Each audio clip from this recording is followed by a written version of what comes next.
Welcome to Truth, Justice, and Toys. I'm Quincy, and this is my girl Izzy. She's going to be joining us today. And as usual, I have pre-selected some items from my collection that I just want to share with you today that I thought would be fun. Like most collectors, I'm always looking for new items. I'm always looking on Marketplace. I'm looking on eBay.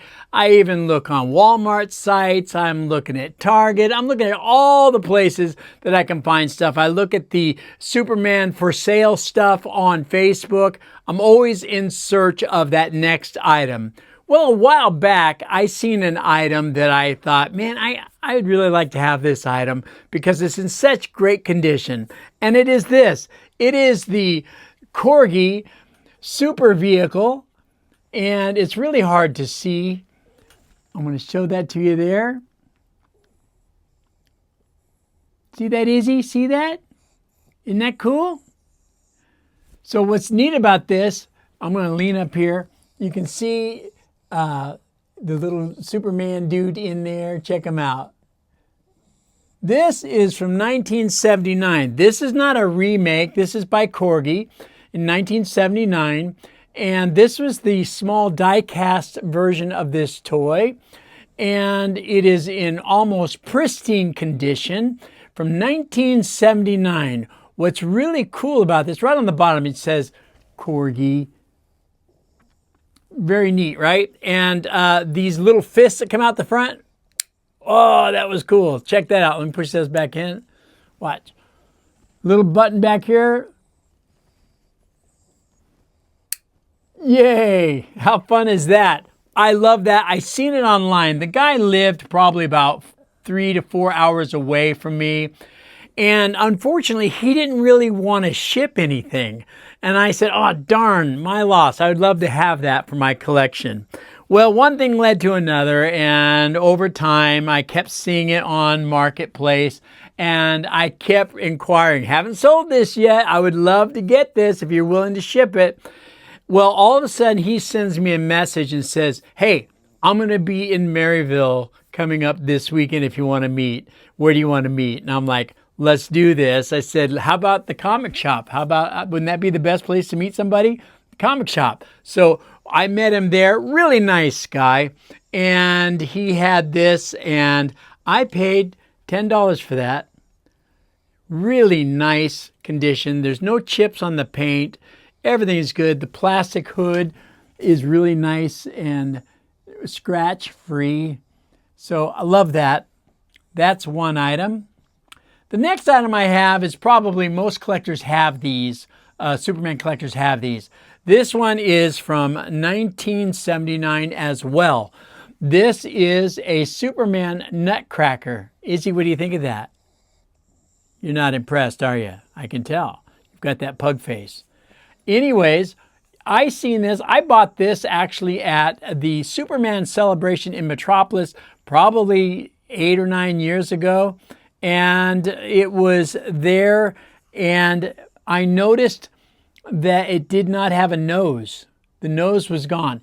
And they had several of them where the nose was gone. And so I bought it, and I searched high and low, and guess what? The things you find on eBay, I found the nose for this guy. And I bought it, and I just glued it back on. And really what it is a nutcracker. So what happens is you're supposed to unscrew the head and bring that screw bolt up, put the nut in there, screw it down, and it cracks the nut, and there you go. Now, what usually happens, the reason why the noses are always gone is because they were just glued on. And when they go to twist it, boom, the thumb hits up against that nose, pushes it right off. I'm pretty sure that is why all of them don't have their nose.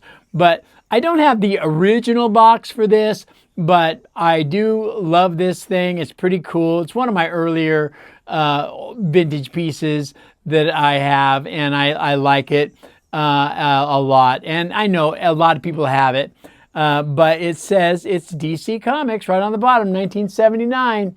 Check that out. Pretty awesomundo. I love it. Now, I don't turn this thing because it probably would just twist the head off because it is kind of, it's old. It's very tight.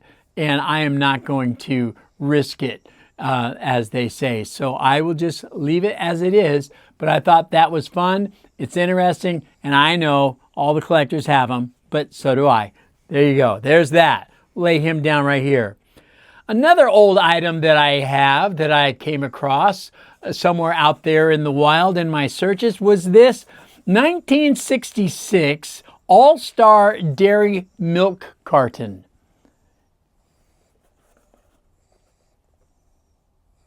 Izzy thinks that's interesting. Look at that. What do you think, baby? You like it? 1966, a little faded in some areas, but for as old as it is, wow, right? It actually still has the lid, the foil top here, the foil seal right here on the edge. It's pretty old, but check him out. Isn't he cool? It's a neat item. I love it. Now, I have seen these. I've seen the All-Star Orange Juice cartons online as well.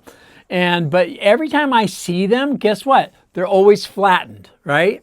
They're always flattened. Some of them are flattened because they've been unused, and that's great. They're just brand new.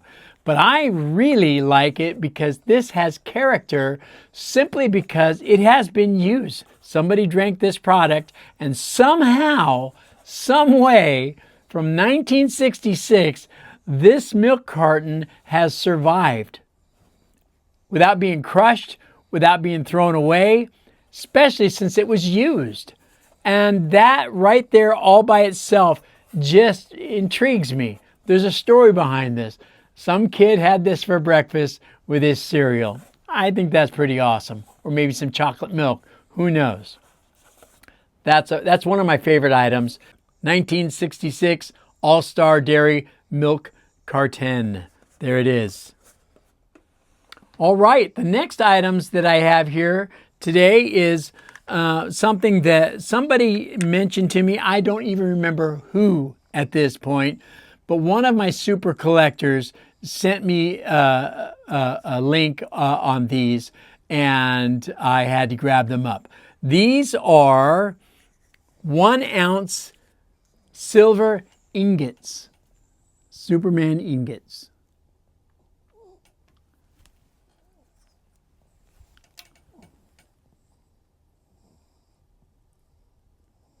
Aren't those amazing? Isn't that cool? And they're painted on the back, on the front. I got the red. But these are 1 ounce each. And at the time, I could afford it. So I bought 4 of them. Actually, I bought 5 of them. I gave 1 of them to my grandson, my oldest grandson. So he has 1. But these are pretty fun, pretty special. I will keep these forever. This one was pretty special to me. I met a gentleman named Bob, and forgive me, I can't remember his last name at the moment. And he had a very interesting hobby. What he would do is he would just collect metal scraps, tin scraps, screens, tin screens, mesh, that kind of stuff, and just different items that he would find, and some wood, pieces of wood, and he would build lighthouses for those, and he would just give them as gifts, or maybe he would sell them. I don't really know. I was involved in a pretty cool project back then, helping put together a very unique coffee house in Washington State, and that's where I met Bob. He was a big help, big supporter to the cause and the project. And one day he came up to me and he said, "Hey, you like Superman, right?" And I said, "Yes." He goes, "Can you give me a little Superman figure?" And I thought he just wanted a Superman figure. I said, "Sure." I forgot all about it. So I gave him one out of my collection. And this is what he came back to me with. He called me, he said, "Hey, I need you to meet me over at the coffee house." And he made me this lighthouse. Check that thing out. Custom made. He made these little seagulls, metal seagulls. He cut those out himself, painted them. he crafted this whole thing using different materials. He's got a big piece of log back here. He's got rocks glued up on top. It's really hard to see. Sticks and assorted things, moss and stuff glued onto the side. And then he's got Superman holding up the whole thing right on the bottom. And it is so cool. And you can't see the inscription, but it says number 001 Lighthouse by Bob. So this was not the first one. It was the first one of this kind. And he's got down here, it says Quincy Head 1961. And I guess that's a thing they call lighthouses head. They'll name the place that it's at and they'll put the word head after. It's a lighthouse thing. I don't know. But these birds were all handcrafted, hand painted, the whole thing. And there's Superman down here holding up the whole thing. Pretty epic, pretty awesome. And I think it's probably one of my most favorite items because it's so personal to me. Now, I said that was the last one, but I forgot about one. Well, it is the year of crypto, man.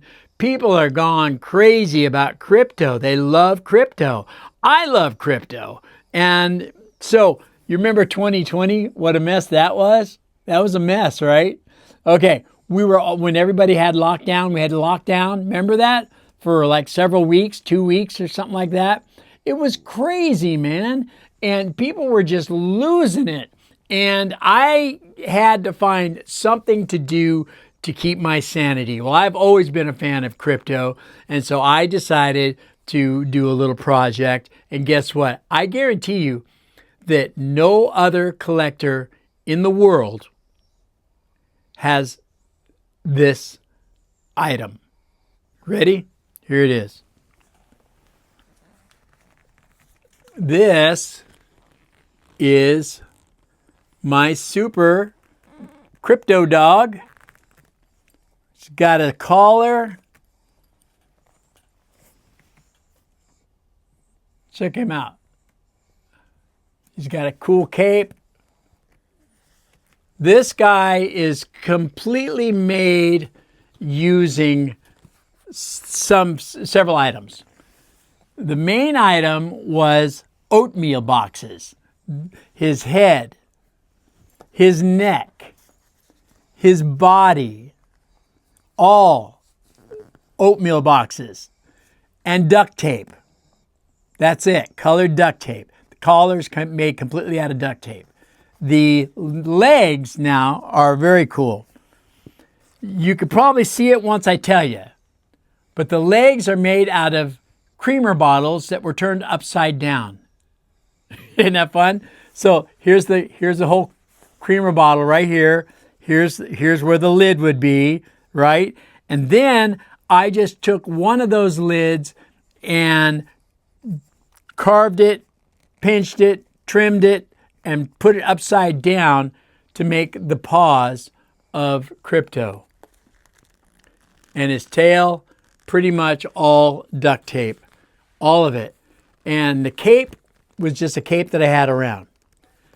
So that was my project. I will call it my sanity project for 2020.